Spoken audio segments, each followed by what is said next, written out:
È la puntata numero 11 di Target, quella che vi apprestate a seguire sull'LCN 92 del digitale terrestre, le frequenze in Sicilia di Televideo Agrigento, e naturalmente per chi non può anche lo può seguire sul nostro sito www.televideoagrigento.tv negli stessi orari, in prima serata il mercoledì e poi nelle repliche durante la settimana, per farvi un po' seguire quelle che sono le vicende del nostro territorio. Grazie della preferenza e dell'attenzione, cerchiamo ogni settimana di portare qui in studio, e quindi anche i vostri graditi ospiti attraverso il teleschermo, delle piccole, belle, grandi realtà del nostro territorio nei vari campi che possono essere appunto giornalistici, sociali, culturali, artistici, politici, insomma quello che riteniamo assieme alla direzione e all'editore di Televideo Agrigento possono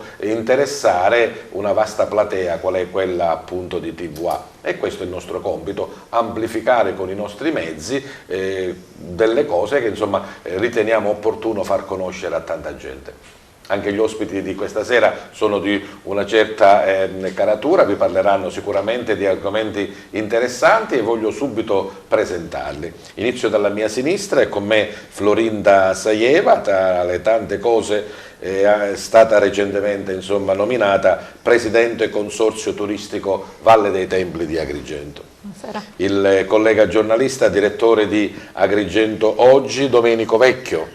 Ben trovati. E poi abbiamo l'avvocato nonché consigliere comunale di Agrigento Roberta Zicari. Buonasera. Angela Rangatore, oltre che essere mamma, è anche vicepresidente dell'associazione Vita Autismo. Buonasera. E poi due bei rappresentanti del mondo, chiamiamolo così, artistico. Lui è Andrea Buccheri, è un percussionista, insomma da quelle che sono state le ultime partecipazioni sembra uno dei più bravi in Italia. Buonasera. E in ultimo Martina Cortelli, lei è una cantante dell'associazione Vissi d'Arte di Giulia Alletto. Buonasera.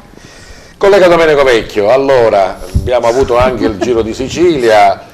Qualcuno si è lamentato per le strade chiuse, ma se devono passare le biciclette, le strade devono essere obbligatoriamente chiuse, sì. No?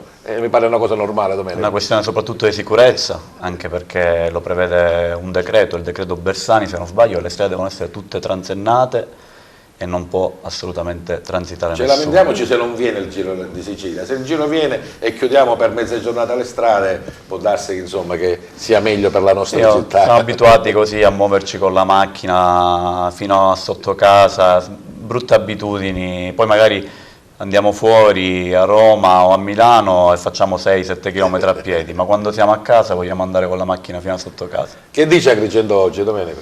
Ma guarda, io sono emozionato, perché mi stavo ricordando proprio adesso che la prima volta, la volta scorsa che sono stato ospite qui a Target, è stato circa 14 anni fa e coincideva con la data della fondazione di Agrigento Oggi. Sono passati 14 anni, Agrigento Oggi, devo dire, è cresciuto tanto, insieme a questo giornale anch'io, in termini di anni, perché sono passati veramente diversi anni. Guarda caso è una cosa che accomuna un po' tutti. Cresciamo tutti, è una cosa. I capelli bianchi aumentano, per fortuna ancora non sono iniziati a cadere, però vuol dire che il giornale comunque va bene, dà soddisfazione, che è diventato comunque, oltre che essere la mia occupazione, quindi fondo di reddito, anche un'occupazione stabile.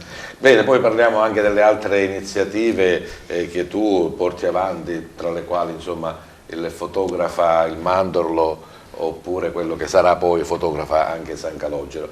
E a proposito di impegni, insomma, Florinda Sajeva è come le ciliegie, no? Una tira l'altra, quindi lei più impegni ha, più forte si sente, Florinda, o no? Forse è una sindrome ossessiva compulsiva di fare le cose, no? Io ogni tanto lo dico, mi spaventa la noia e quindi cerco di tappare i buchi di tempo libero. In realtà non è un tappare un buco, perché comunque è riempire un vuoto importante, perché dopo le dimissioni dell'ex presidente, mi è stato chiesto di assumere questo ruolo e sinceramente, come tante altre volte, avrei voluto dire di no, però ogni tanto bisogna mettersi in gioco anche su campi diversi. E non si può dire sempre di no, cioè tu non lo dici di no, però... No, insomma, io non lo dico di no, però mettersi in gioco anche in settori diversi e dare il proprio contributo è giusto. Speriamo poi che sia un contributo apprezzato. Un impegno doppio, perché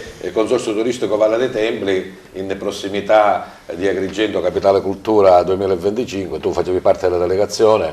Sì, quindi l'impegno è ancora più forte. Ero parte della delegazione, in realtà in rappresentanza di Farm, però credo che sia Farm che il Consorzio, ma ogni cittadino deve guardare a quella data come un'opportunità e tutti insieme dobbiamo cercare di mettere il nostro impegno per la buona riuscita di quella manifestazione. Sicuramente.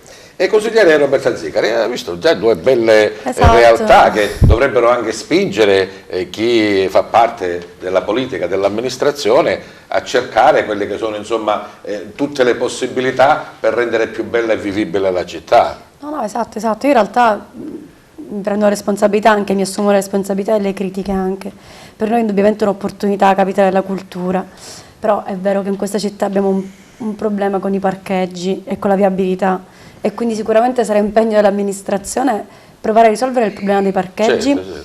E, ci sono delle Magari piccole... ci spingerà a far meglio, no? Sì, Avere sì. questo appuntamento importante. No, certo, ci sono delle piccole buone notizie anche sul parcheggio di Piazzale Rosselli, perché si è chiusa l'annosa vicenda che ha bloccato i lavori. Ultradecennale. Sì, effettivamente la ditta ha ottenuto un risarcimento perché i lavori lì, insomma, sono stati un parcheggio è un toccasana veramente. Esatto, è un'arteria fondamentale, perché noi dobbiamo pensare a tutto questo flusso di gente che arriva, deve lasciare la macchina per andare in centro a piedi, perché lì si svolgeranno le attività verosimilmente, e quindi sono dei problemi che dobbiamo iniziare a porci. E lì, avendo chiuso la vicenda giudiziaria, è possibile che si possa riaprire un appalto o intercettare un finanziamento del PNRR, o comunque che venga finalmente ultimato questo parcheggio. Come si sta in Consiglio Comunale? Il Consiglio Comunale è un'esperienza da provare. Il Consiglio Comunale è un luogo dove non si fa politica, si fa amministrazione. Un po' di politica pure. Lo dico infatti in maniera, perché l'ultima volta ho dovuto esprimermi in questi toni con l'assessore, di cui ho grande stima, che però è un tecnico. E invece io sento molto la mancanza della politica, quindi di gente che vada a Palermo, vada a Roma, batte i pugni sul tavolo e dica: abbiamo bisogno A, B, C. E poi il politico deve essere uno che ha delle idee, non deve essere un tecnico. Se è tecnico è meglio, dico, ma non è che io che sono assessore ai lavori pubblici devo andare a fare il progetto, c'è l'ingegnere che fa il progetto. Esatto. E per me nel caso specifico è completare per esempio il parcheggio e trovare dei collegamenti diretti per gli aeroporti, o istituire un servizio di taxi sharing a tariffe agevolate, insomma iniziare a pensare come portare i turisti qui. 1 anno e mezzo di tempo, insomma, per arrivare pronti. Esatto. Per arrivare pronti. Angela Rangatore, dicevo, mamma e anche vicepresidente dell'associazione Vita Autismo. Proprio la settimana scorsa, 10 giorni fa, avete festeggiato la giornata internazionale dell'autismo? La giornata mondiale dell'autismo, sì, è stato il 2 aprile. Quest'anno abbiamo deciso di promuovere questa giornata in forma un po' diversa, non più la solita passeggiata che io avevo promosso qui anni fa. Quest'anno abbiamo deciso in maniera differente, quindi c'è stata, grazie alla Fondazione Teatro Pirandello, che ci ha offerto la possibilità di portare questo spettacolo in uno scenario bellissimo che è quello del teatro, che emoziona sempre tantissimo, e lì in pratica abbiamo portato in scena uno spettacolo che poi non è effettivamente uno spettacolo, è un monologo che è un po' un luogo dell'anima, lo definisce il regista. Il regista è Matteo Tarasco, un regista romano, e l'unico attore sulla scena è Salvatore Rangatore, che è anche mio fratello, perché questa rappresentazione in realtà è nata assieme alla scoperta dell'autismo di mio figlio. Io ho un figlio autistico che si chiama Ruben, che si approssima a fare 21 anni, che è un'età importante, un'età in cui i genitori si fermano e si rendono conto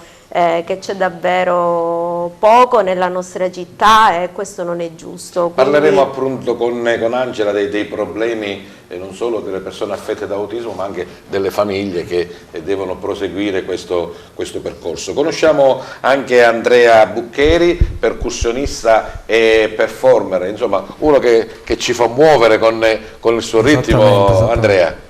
Sì, esattamente, il mio lavoro è quello, poi far divertire la gente è la prima cosa, e infatti durante le serate sono fondamentali. Il tuo strumento si chiama?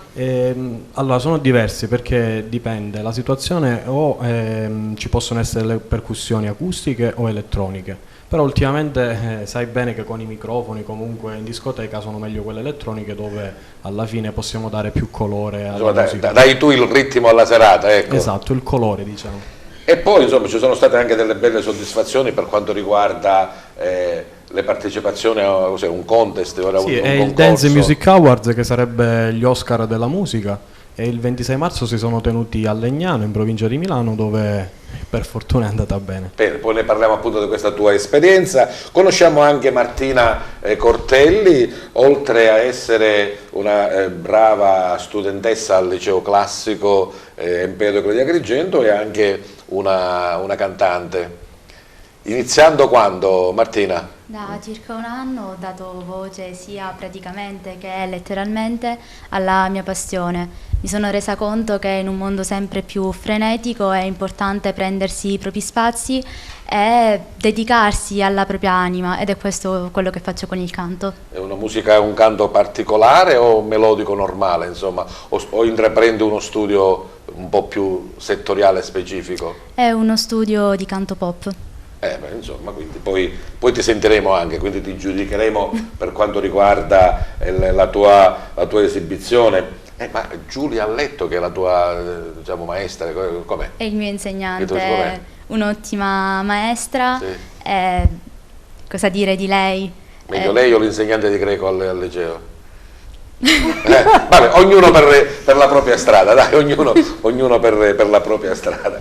Ritorno da Domenico per questa bellissima iniziativa che era Fotografa la Sagra, fotografa il mandorlo, migliaia di foto, Domenico. Sì, guarda, un successo incredibile, un successo in termini numerici, perché sono arrivate quasi 1000 foto, oltre 40 fotografi in gara, foto bellissime che tra l'altro raccontano tutta la settimana, dalla prima alla seconda domenica, quindi tutti i momenti della festa del mandorlo in fiore sono stati raccontati in questi scatti, e sono le fotografie che poi... Li esamini tu a uno? C'è una commissione tecnica? Ci sarà una giuria, le esamineremo insieme. Molte delle foto le guardiamo già quando arrivano, perché vengono pubblicate su un apposito canale Facebook, una pagina appunto Fotografa il mandorlo in fiore, quindi man mano che poi devono essere analizzate per essere premiate, insomma. Sì, dovrebbero avere delle caratteristiche un po' particolari. La cosa bella, questo è anche un concorso che va avanti di pari passo col giornale, con Agrigento Oggi, quindi anche il concorso, il giornale ha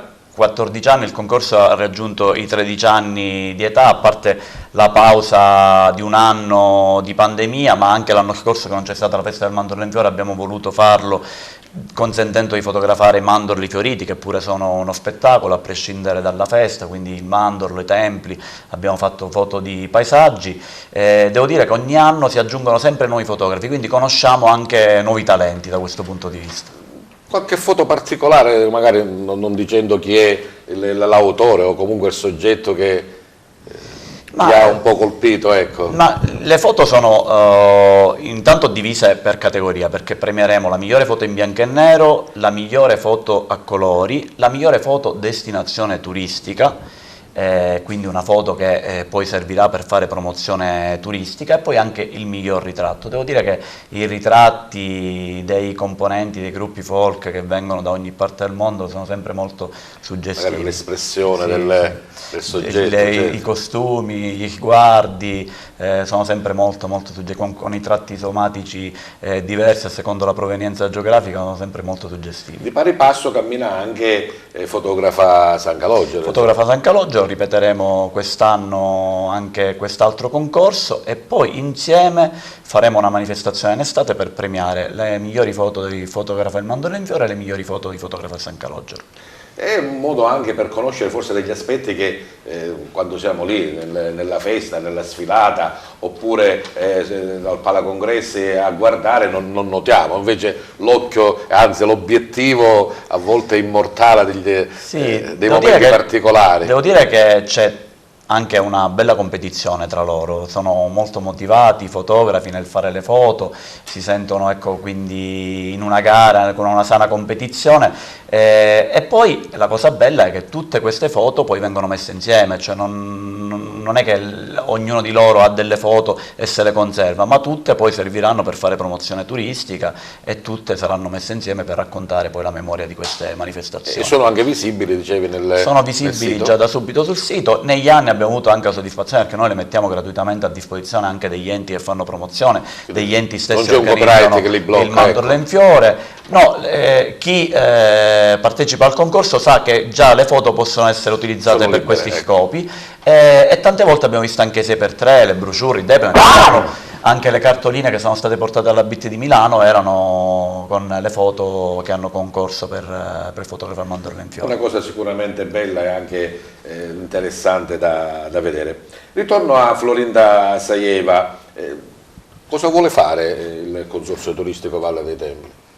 Una bella domanda. Il consorzio innanzitutto è un insieme di imprenditori del settore.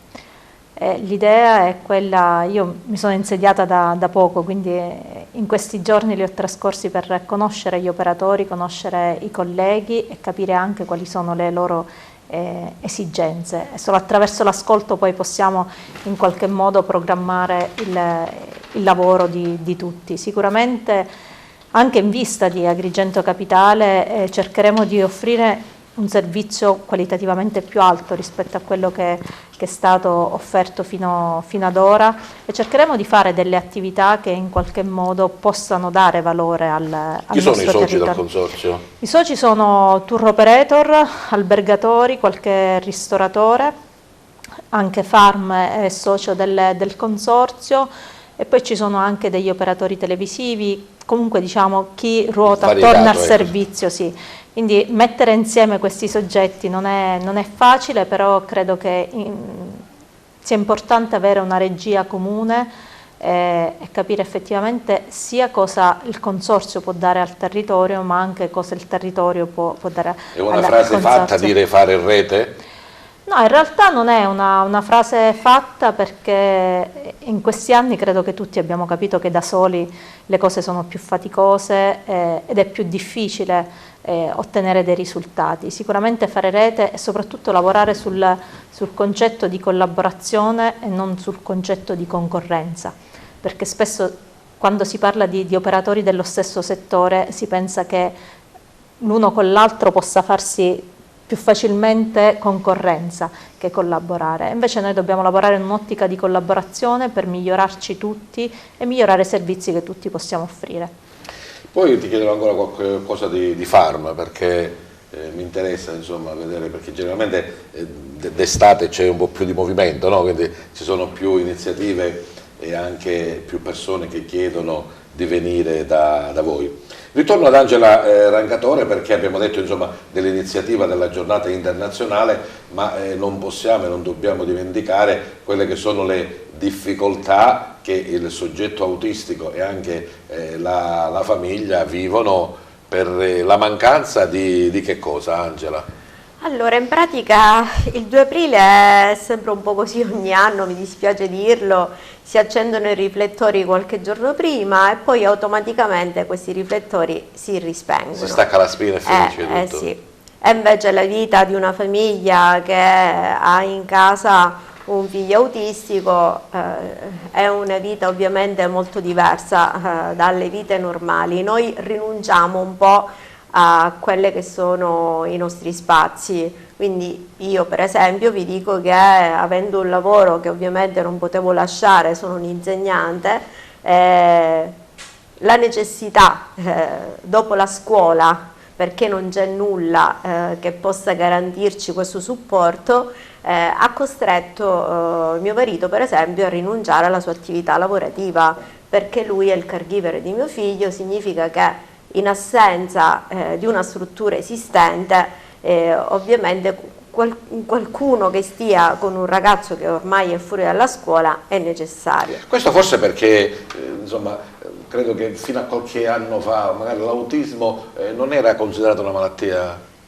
O no? No, ci arriviamo in ritardo forse a creare queste strutture di supporto? No, non credo assolutamente che sia questo, cioè, l'autismo ormai è noto. Quando l'autismo è stato diagnosticato a mio figlio, quindi circa 19 anni fa, riconosco che davvero qui, come dici tu, c'era il deserto, cioè io sono partita da qui, sono andata a Riva del Garda, ho frequentato un corso come mamma che si approcciava anche ad essere la terapista del proprio figlio, perché qui per esempio non si parlava ancora di EBA. E l'EBA è un approccio terapeutico scientificamente l'unico che è valido su un soggetto autistico, ma qui era totalmente sconosciuto. Qualche giorno fa, questo lo riconosco e penso che sia, diciamo, un piccolo traguardo, è uscita proprio la giornata del 2 aprile una delibera in ASP, e in questa delibera si comincia a parlare della possibilità di fare convenzioni con enti e associazioni che possano offrire, quindi non più solo nel privato ma anche nel pubblico, questo tipo di approccio riabilitativo. Quindi diciamo questa è una piccola conquista, perché finora tutte le terapie di genitori che decidono di dare il meglio al proprio figlio sono terapie che noi paghiamo. Ma in poche parole cosa ha bisogno sia il soggetto che la famiglia per cercare di vivere una vita un po' più normale possibile? Allora, noi abbiamo la necessità di strutture e servizi che ahimè qui non esistono. Quando io nelle prime conferenze stampa ho ribadito manca il centro per l'autismo, diciamo che tra le righe sono stata un po' attaccata, perché mi è stato ribadito più di una volta: ma il centro per l'autismo, ma c'è Abaca Canicattì, c'è il Pozzo di Giacobbe Aragona. Allora, intanto il centro dell'autismo io penso che il centro debba nascere ad Agrigento, perché io devo spostarmi a Canicattì, ad Aragona o altro. E poi l'altra cosa, secondo me, quello che non si è compreso è che nel piano unitario per l'autismo vengono declinate proprio esattamente quelle che devono essere le caratteristiche che un centro per l'autismo deve avere. Certo. E ci sono due moduli, il modulo per diciamo i minorenni e il modulo per i maggiorenni.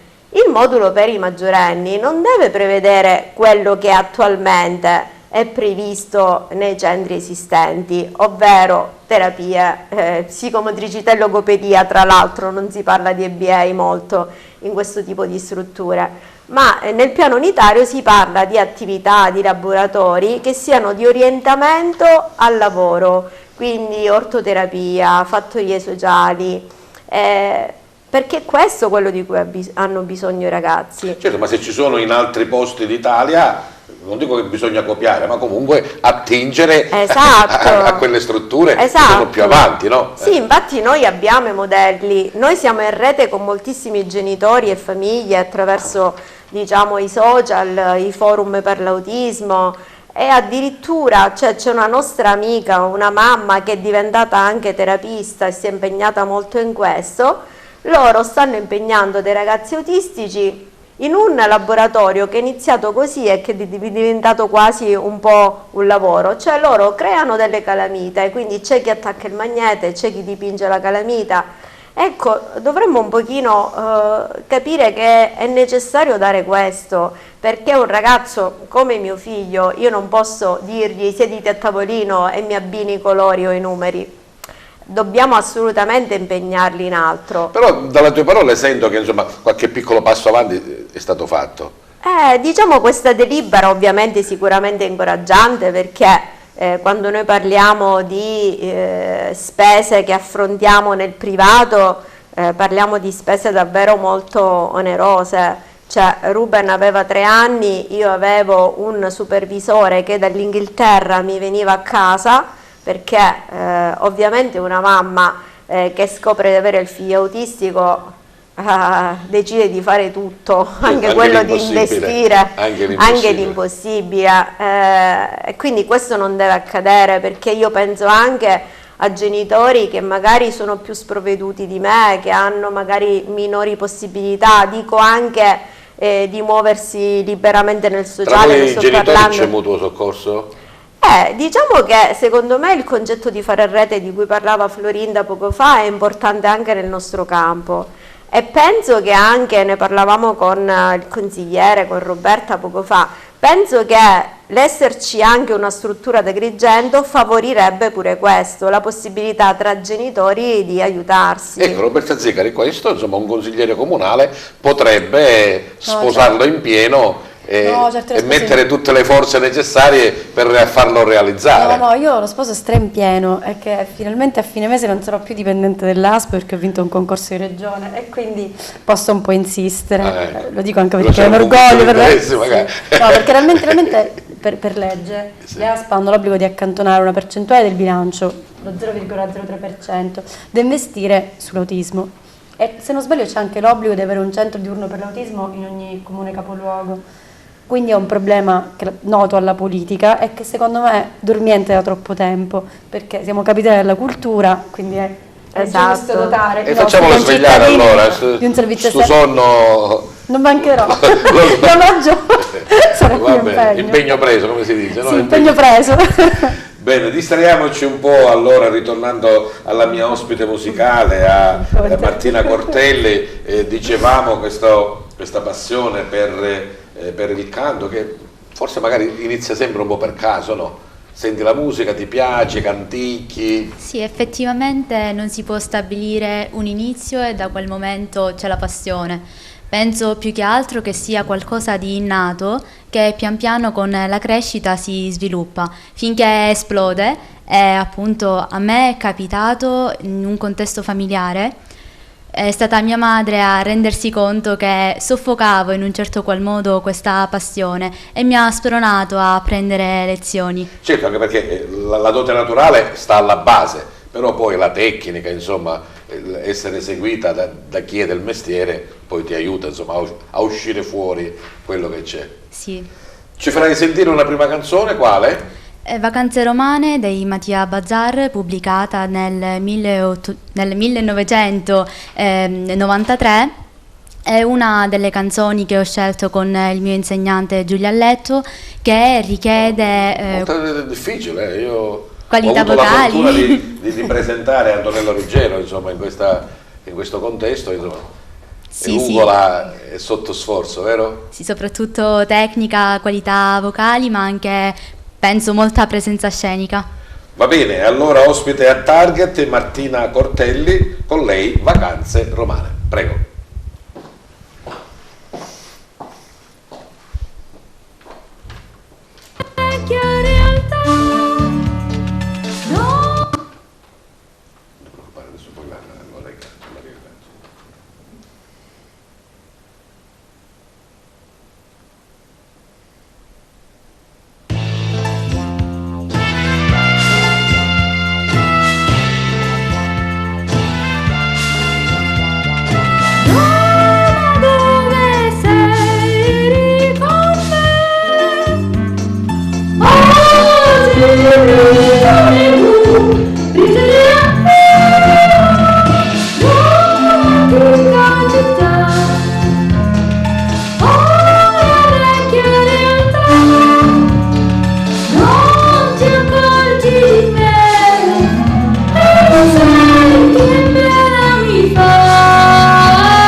bella esibizione, dicevamo canzone difficilissima, sicuramente insomma sei sulla buona strada, veramente continua, complimenti per aver scelto anche insomma di esternare, di mettere fuori questa tua passione, però il liceo classico lo seguiamo sempre, no? Sì, senza ombra di dubbio. Proprio come va a scuola, va bene? Tutto a posto. Greco, latino, sì? Alle Italiano. prese con la preparazione per gli esami di Stato. Ah, sei in quinta? Sì, sì. Ah, ecco. Si ritorna all'antico, mi sembra, no? Fra italiano, latino, c'è normale, scritto, con le Sì, due materie scritte, due materie orali. Prima prova di italiano, seconda prova di latino e commissione metà esterna e metà interna. Metà interna. Vabbè, insomma, dai. Io una volta è stato il primo anno del cambiamento, perché non lo sapesse, prima il punteggio massimo era 60, adesso il punteggio massimo è 100. Come c'era un mio nipote che insomma non è che era tanto bravo a scuola, io gli ho detto: se prendi 60 ti compro la moto. E sapevo io che poi 60 era il minimo, però poi ci siamo messi d'accordo. Bene, bene. Ok, Roberta, dicevamo di passione per quanto riguarda Martina per il canto, e la passione di Roberta per la politica? Quando è nata? La mia da sempre, secondo me la politica non è una passione, è una malattia. Una malattia. Sì, infatti quasi tutti facciamo un po' il percorso. Contagiosa. Sì, inizi al liceo, quindi rappresentante o di istituto alla consulta, poi continui all'università e poi fai il battesimo elettorale, che prima o poi va fatto, che è un'esperienza proprio da provare, e quindi chiedi consenso, perché la politica è rappresentanza. Secondo, terzo? No, per me è la prima volta che faccio il consiglio comunale. volta? Sì, è stato il mio battesimo nel 2020. E quindi finché tu non lo fai non ti puoi definire un politico. Non è che hai detto che me l'ha fatto fare, no? No, io in realtà c'è un po' di pendentismo, allora, devo essere diciamo. sincera, io ringrazio chi me l'ha fatto fare, perché non era programmato, non era nelle cose, perché in realtà le competizioni elettorali si costruiscono, non si inventano dall'oggi al domani, perché appunto tu rappresenti, e per rappresentare quindi devi creare consenso, devi esprimere le tue idee, quindi è un lavoro un po' complicato. Io effettivamente già lavoravo in politica perché collaboravo in assemblea e poi dovevo correre e quindi è arrivato. Perché secondo me, sai, la politica è anche un po' destino, io ne sono convinta, che alle volte ci sono dei meccanismi, c'è gente predestinata e È stato un parto travagliato anche. Scusa, ma Franco Piccichè com'è? Il sindaco è una persona indubbiamente stimabile, un professionista, appunto, una buona persona, una brava persona, è un neofita della politica, quindi a lui secondo me ogni tanto manca un po' di malizia, un po' di tecnica, un po' di strategia. È uno che viene quindi dal privato. Male allora? Il politico deve essere anche un po'... in politica sì, le regole le devi giocare. Se ti siedi a un tavolo di poker giocando a scopa, indubbiamente avrai delle difficoltà, le regole le devi conoscere, però può migliorare. Tra l'altro adesso siamo in corsa per capitale della cultura, quindi anche lui si deve mettere a correre. Certo. Dobbiamo realizzare e tenere un po' dritta la barra, perché voi avete la sensazione che la città... Voi dovreste darci un'opinione. Direttore, lei ti ha chiamato in causa direttore, che vestire di ufficialità, e mi dai un voto al consiglio comunale e un voto all'amministrazione comunale. Si porta di là. Che lo vedo che gli vuole parlare, ma si trattiene, sta contando. No, adesso fa il direttore, No, devo dire che a proposito, non perché è presente, ma gliel'avevo detto anche qualche giorno fa, ho apprezzato molto un suo intervento, un suo ultimo intervento in aula Sollano, perché lei ha fatto un'interrogazione e ha interrogato un assessore. L'assessore ha risposto in maniera tecnica perché è un tecnico e giustamente lei nella controreplica ha detto: scusate, ma io dall'assessore volevo conoscere l'indirizzo politico, non volevo conoscere l'aspetto tecnico che pure può darmelo un dirigente o un altro impiegato del comune. Ed è questo secondo me uno dei limiti purtroppo della macchina amministrativa, quello che i politici a volte si vestono da tecnici e i tecnici si vestono da politici. Secondo me questo blocca un po' la macchina amministrativa, perché la malizia, le strategie politiche, l'esperienza devono servire per superare determinati problemi e per creare un collegamento tra l'ente comune e i cittadini, mentre i tecnici devono fare tecnici e quindi fare la parte burocratica. Se il politico fa anche il burocrate, allora è chiaro che tutto si inceppa. Però ovviamente il comune di Agrigento, il consiglio comunale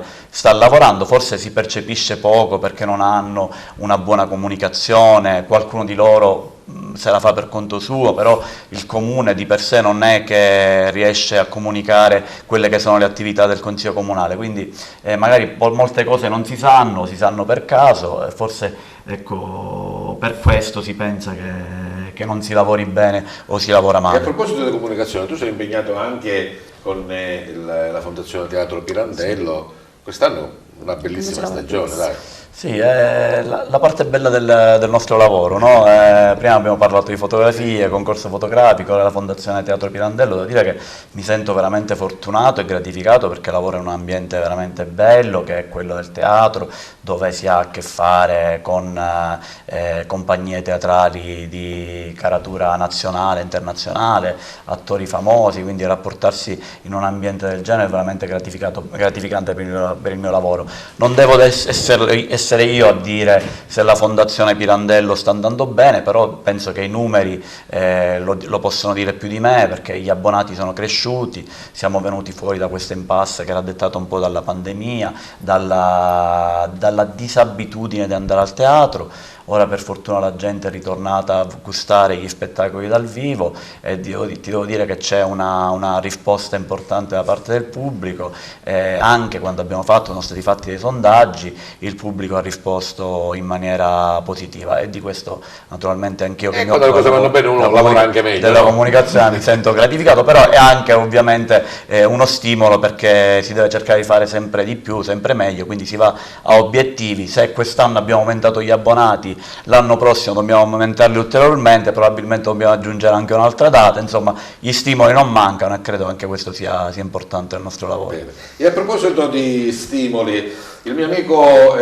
Giuseppe Buccheri, che è il papà di Andrea, si sente molto gratificato, no? Certe volte quando mi chiama e dice sai mio figlio ha fatto questo, eccetera, e anch'io sono stato veramente soddisfatto quando ho saputo che un ragazzo della nostra terra, con la sua passione, con il suo lavoro, insomma, riesce a scalare, diciamo, le classifiche italiane. Dicevamo terzo in assoluto per performer, primo come percussionista.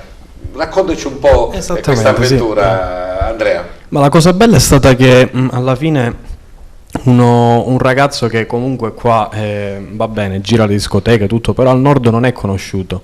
E quindi arrivare lì in mezzo a comunque personaggi famosi era la cosa più bella e più che alla fine emozionante. Un video che ti ritrae proprio mentre c'è la premiazione, credo? Sì. Sì, ecco, questo è un video amatoriale, però sì, rende bene la situazione. Ce lo descrivi, Andrea? Allora, qui eravamo in 10 come miglior performer e poi alla fine hanno fatto il podio, qua si sente terzo posto.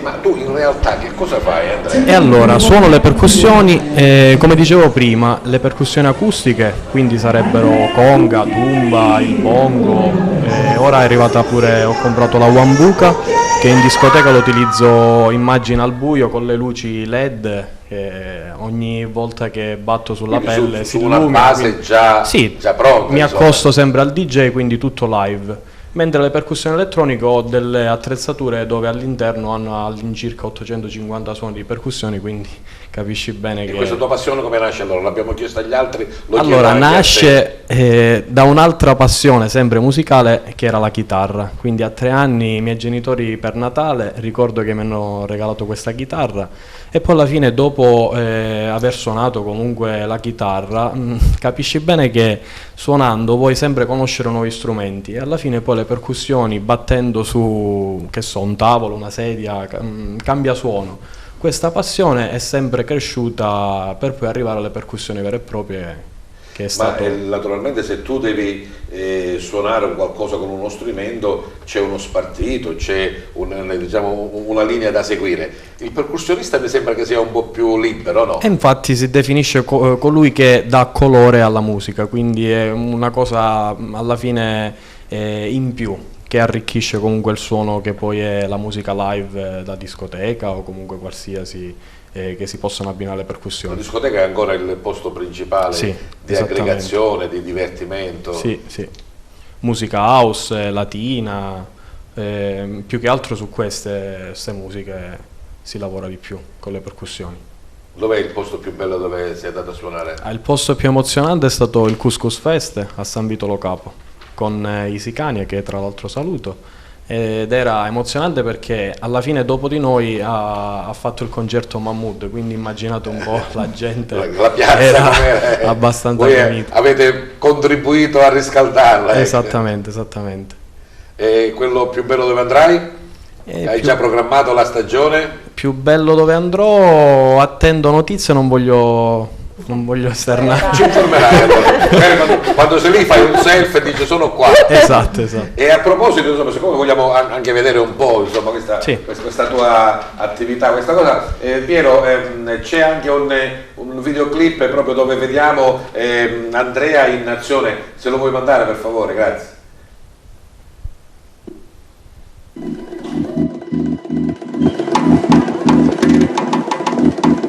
I think this song is appropriate, being that it's like a sauna in here right now.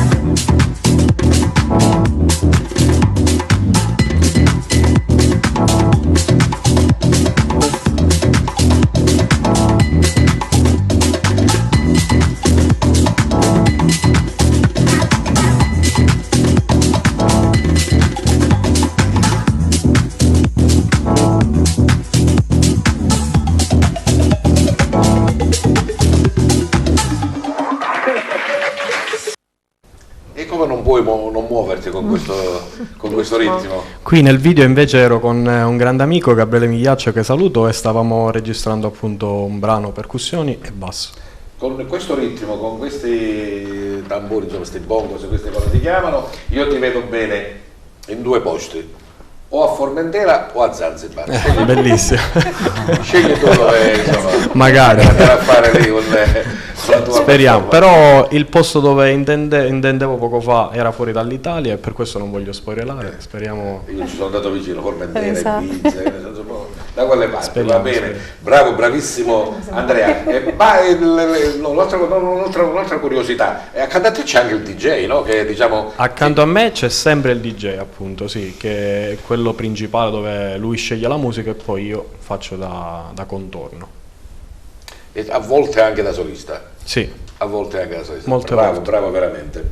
E magari, Flori, non lo so, a Farm. Ma perché no? Già al Farm ci sono stato. Ci sei stato a Farm? Sì. Ma devo dire che Farm porta fortuna, perché se voi pensate che i due palermitani, i due musicisti, i due cantanti palermitani, che ora non ricordo perché sono stati l'anno scorso e quest'anno a Sanremo, con la Pesce e Di Martino. Con la Pesce e Di Martino sono stati alla Farm, ma così come la rappresentante di lista, cioè sono tutti cantanti che in tempi non sospetti sono passati dalla Farm e poi quando li abbiamo rivisti a Sanremo ci siamo tutti ricordati del loro passaggio, quindi mi auguro lì è un posto magico comunque che abbia portato a loro, anzi forse di più. Farm e Favara, insomma, universalmente riconosciuta, non ci sono diciamo, testate giornalistiche internazionali o televisioni di varie parti del mondo che ne parlano. Certo, a Mazzarino ogni tanto c'è qualcosa che non va bene, però... Ma ora stiamo risolvendo, abbiamo risolto a Mazzarino. Abbiamo risolto a Mazzarino, ho capito, abbiamo risolto.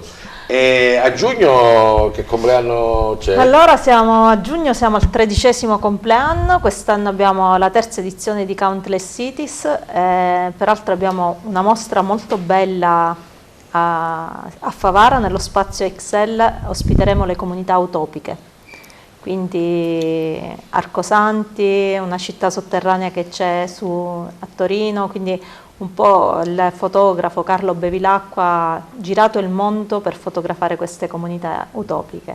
E poi avremo come padiglione anche Parigi, la Corea del Nord e del Sud, quindi diverse città con delle tematiche molto, molto forti.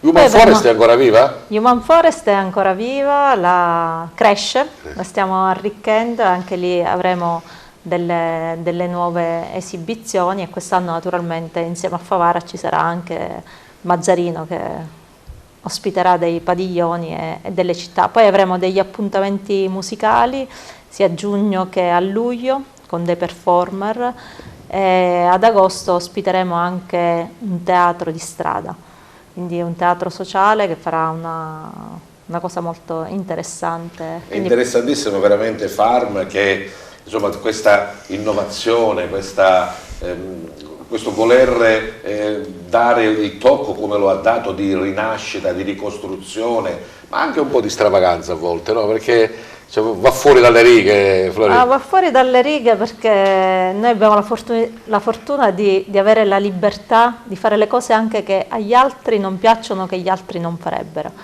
E questo a volte ci porta fuori dalle righe, a volte anche sbagliando, a volte commettendo degli errori, però sempre sbattendo la testa al muro con la nostra volontà e non per volontà degli altri, perché a volte fare le cose che fanno gli altri perché vanno bene, magari poi a un certo punto ci si stanca e può capitare a te che non vada bene quella cosa. Quindi anche il nostro modo di fare arte è un po' diverso, perché noi utilizziamo l'arte come strumento, non è il fine.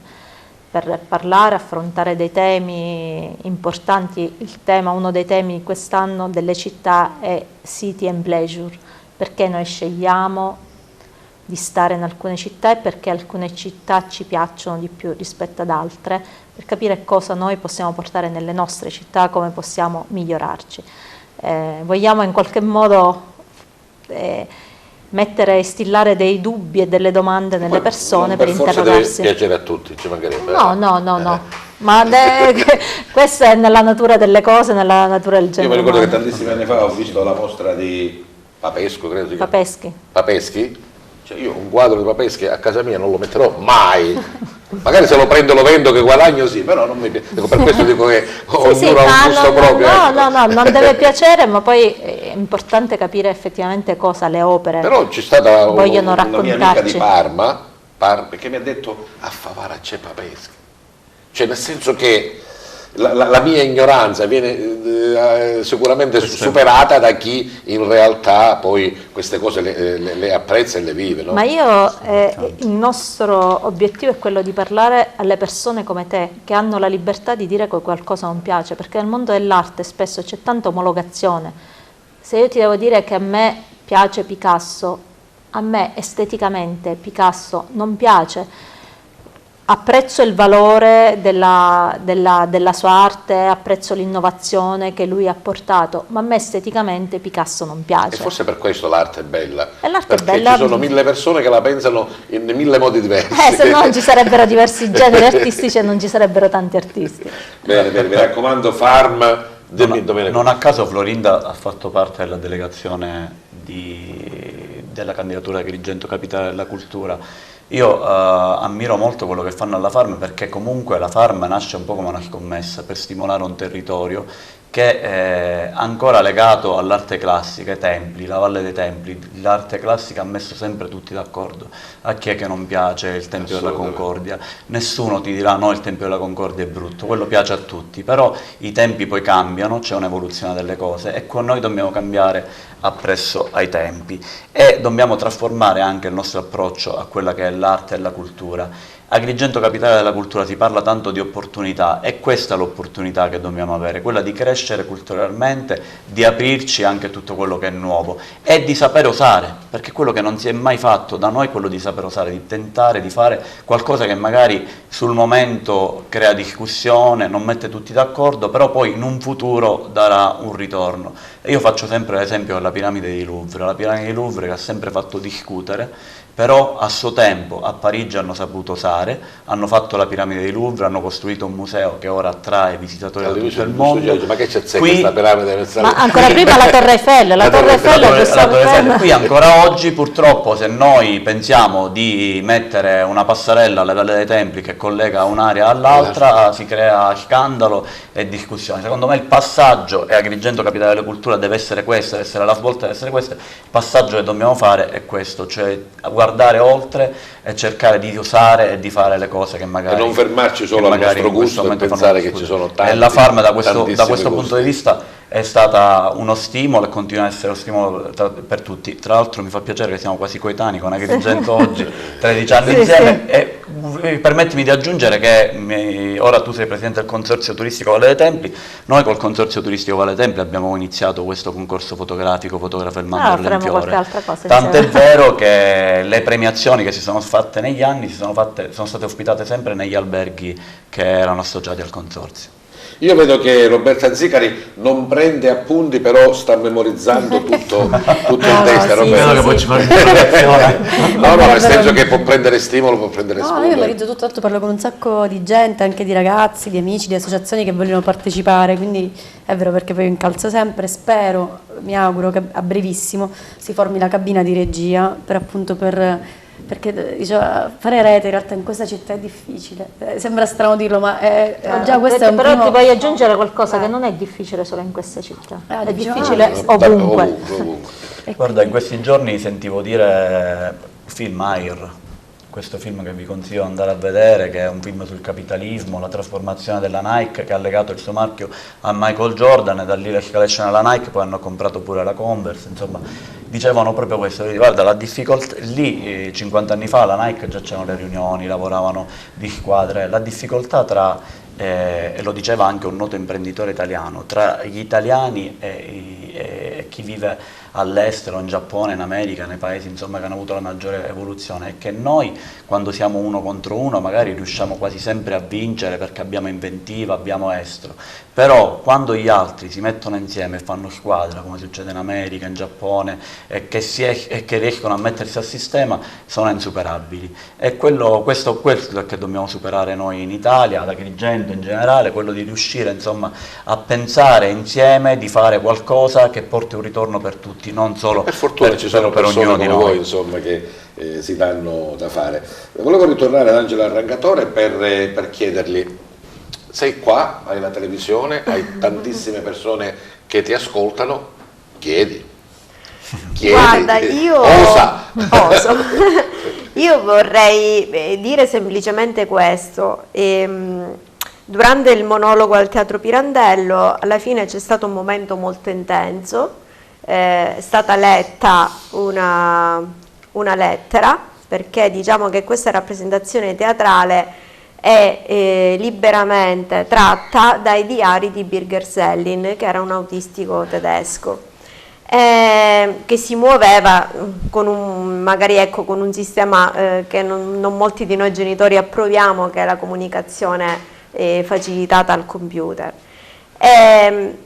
Questa lettera diciamo che ha scosso molto le coscienze, e alla fine mio fratello ha chiesto ai presenti in sala di chiudere gli occhi, ha letto questi versi, dopodiché ha detto ai presenti in sala: adesso aprite gli occhi, ma apriteli veramente.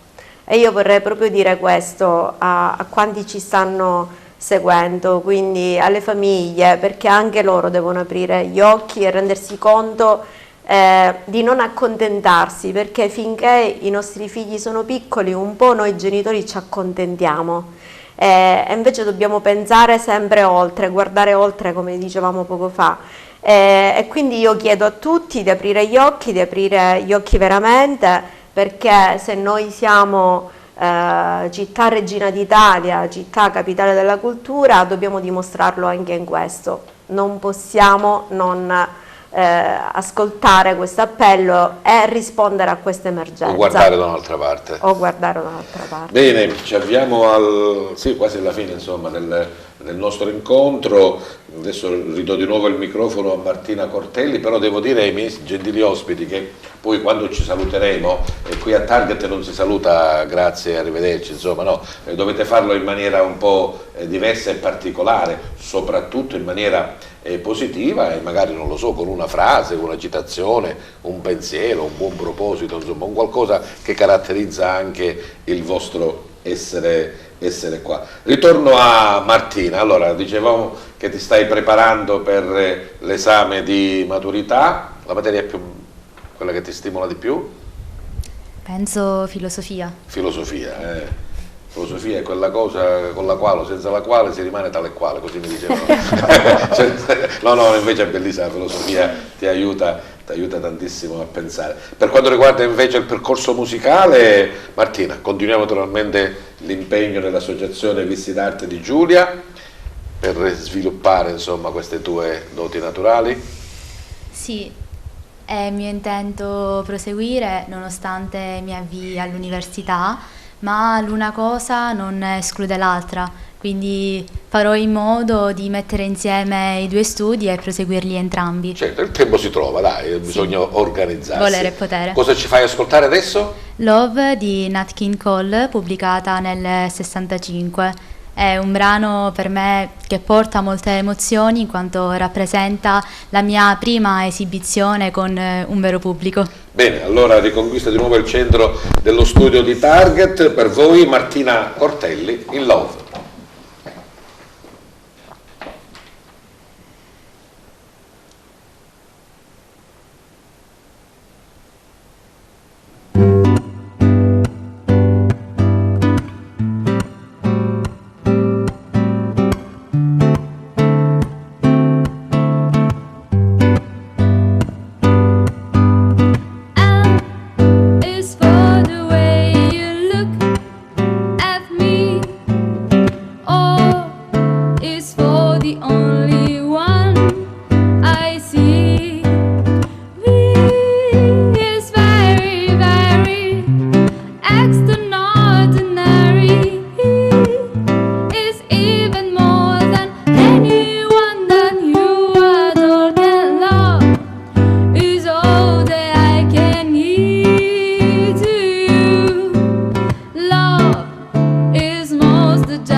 Ci avviamo alla chiusura e inizio proprio da te, Martina.